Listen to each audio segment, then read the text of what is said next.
SEO adalah sebuah strategi di mana kita dapat mengoptimalisasikan sebuah website dengan tujuan agar website kita mendapatkan ranking teratas di halaman pencarian Google.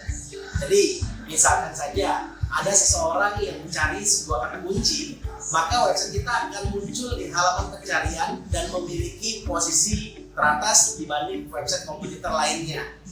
Dan pengaplikasian strategi SEO sebenarnya memiliki tantangan tersendiri. Jadi selain berfungsi untuk mendapatkan traffic secara organik, hasil pencarian SEO juga dapat membantu kita dalam meningkatkan ataupun mendapatkan traffic yang tepat. Jadi orang-orang yang sedang mencari informasi baik itu produk ataupun informasi mengenai usahanya kita.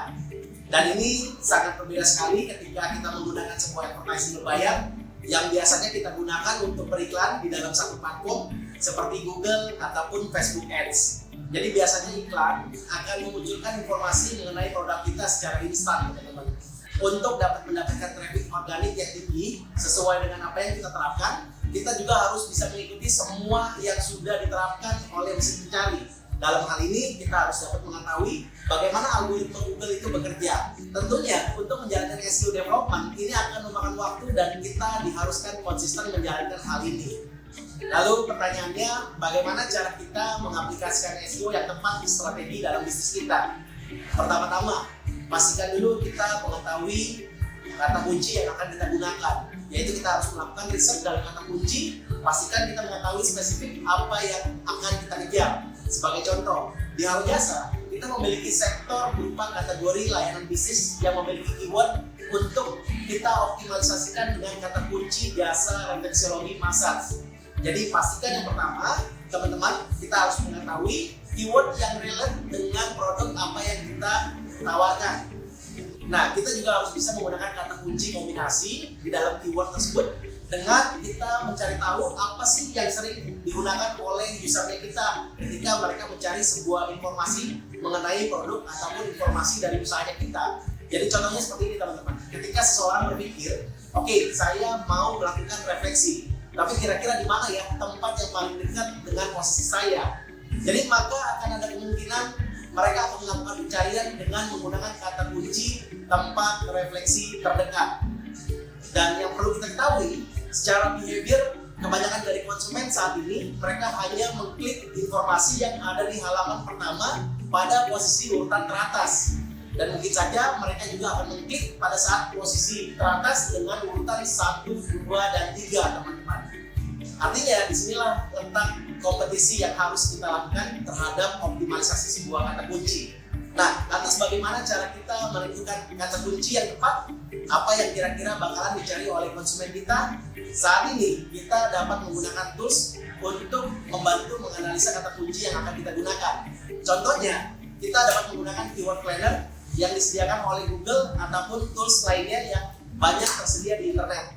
Alat ini akan memberikan rekomendasi pada kita mulai dari ide dari kata kunci yang related dengan apa yang kita kejar, lalu memberikan analisa mengenai volume pencarian dan juga seberapa besar kompetisi dan kompetitor masing-masing kata kunci yang akan kita gunakan nantinya. Tentu ada banyak sekali tools yang dapat kita manfaatkan, mulai dari tools untuk kita melakukan setup, memonitoring dan juga memaintenance dari proyek yang kita jalankan. Contohnya, untuk memonitoring posisi kata kunci yang nantinya kita gunakan, kita bisa memonitoring dan menggunakan tools yang bernama SEO Quicks. Dan untuk mengecek konten, apakah konten tersebut sudah SEO friendly, kita juga dapat menggunakan extension browser. Dan apabila teman-teman menggunakan website berbasis platform WordPress, kita dapat memanfaatkan plugin yang dapat kita pasang ke dalam website dengan mudah. Beberapa rekomendasi plugin yang dapat teman-teman gunakan ada SEO UAS dan juga ada All-in-One SEO. Tentunya di awal kita juga harus menganalisa dan juga melakukan setup untuk dapat mengetahui performance dari website homepage kita yang nantinya akan kita optimalisasikan agar kita tahu nantinya seberapa efektif website kita di mata search engine. Contohnya, apabila kita ingin mengecek sebuah kecepatan website, maka teman-teman bisa menggunakan tools yang bernama GTmetrix. Dan untuk mengukur struktur performance website, kita juga bisa menggunakan tools seperti SEMrush ataupun Ahrefs untuk kita bisa mengecek keseluruhan dari performance yang kita kita miliki. Tools tersebut tentunya akan memberikan kita penilaian beserta solusi dan juga penanganannya. Pada umumnya ada 3 cara yang bisa kita terapkan ke dalam strategi SEO. Pertama-tama, pastikan dulu struktur website kita berjalan dengan baik. Lalu kita tanamkan keyword yang akan kita optimalisasikan di dalam website kita, baik itu dalam berbentuk konten di judul, meta tag, dan juga di dalam gambar. Yang kedua, pastikan konten semenarik dan sekreatif mungkin. Ingat, konten yang diciptakan bukan untuk dibaca oleh robot Google. Namun bagaimana caranya kita membuat konten semenarik mungkin agar bisa memberikan sebuah value kepada konsumennya kita. Dan akhirnya ketika konsumen membaca konten kita, ini akan berujung ketertarikan konsumen untuk dapat menggunakan produk kita. Dan yang ketiga, selalu pantau dan diukur. Ingat, SEO bukan suatu pekerjaan yang instan. Jadi prosesnya akan memakan sedikit waktu. Jadi bukan pekerjaan sekali lalu kita tinggalkan. Kita harus pastikan untuk membuat konten secara berkala dan terus-menerus agar dapat kita deliver di dalam website kita hingga akhirnya konten-konten tersebut bisa berkesempatan untuk muncul di halaman pencarian dan mendapatkan posisi terbaik sehingga konsumen dapat mengetahui produk kita ataupun informasi yang kita berikan. Jadi rangkumannya adalah yang pertama, pastikan struktur website kita berjalan dengan baik.